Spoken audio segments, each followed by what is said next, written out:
Application concrète de l'IA. Santé, sécurité publique. Pour le meilleur ou pour le pire. L'intelligence artificielle, ou IA, s'impose dans tous les domaines stratégiques. Santé, sécurité, justice, industrie. Les institutions, les multinationales et les gouvernements la présentent comme une révolution positive. Pourtant, derrière les promesses d'efficacité se cachent des réalités bien plus préoccupantes. Car une règle reste inébranlable. Celui qui maîtrise le code maîtrise les données, les décisions, et donc les peuples. L'IA dans la santé. Progrès médicaux ou soumission algorithmique. Dans les hôpitaux, les IA assistent au diagnostic, à la détection précoce de cancer, à la personnalisation des traitements. Certaines promettent même de prévoir des maladies avant qu'elles ne surviennent, en analysant des millions de dossiers médicaux. Impressionnant sur le papier. Mais posons-nous la vraie question.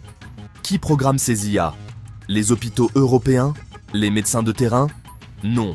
Ce sont les GAFAM, les labos privés, les géants de la tech, souvent américains ou chinois. L'Europe est, comme trop souvent, à la remorque, totalement dépendante des outils importés, des licences et des bases de données hors de son contrôle. Le risque, il est double. Médicalisation forcée des populations. L'IA pourra décider de ce qui est normal ou pathologique, imposer des traitements ou alerter les autorités sanitaires en cas de comportement à risque. Privatisation des choix médicaux. En centralisant l'analyse, l'IA rend les patients dépendants d'une médecine désincarnée, inaccessible et contrôlée à distance. Et quand l'OMS ou l'UE décideront de ce qu'est une bonne santé mentale ou un discours dangereux pour la santé publique, vous pouvez être sûr que l'IA les aidera à traquer les réfractaires. IA et sécurité publique. L'arme à double tranchant. La reconnaissance faciale, les caméras intelligentes, les drones autonomes, les algorithmes prédictifs de criminalité, tous ces outils existent déjà, souvent importés de Chine ou testés dans des régimes autoritaires. Oui, l'IA pourrait être un atout précieux contre le crime, le trafic, le terrorisme.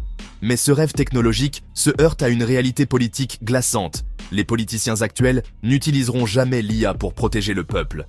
Ils s'en serviront pour se protéger eux-mêmes. La définition du dangereux devient politique.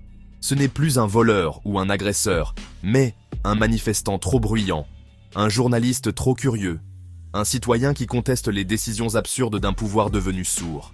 C'est là le cœur du danger. L'IA ne sera pas un outil de justice, mais un bouclier numérique pour des élites déconnectées. Conclusion, souveraineté ou servitude numérique. Le vrai débat n'est pas « l'IA est-elle bonne ou mauvaise ?»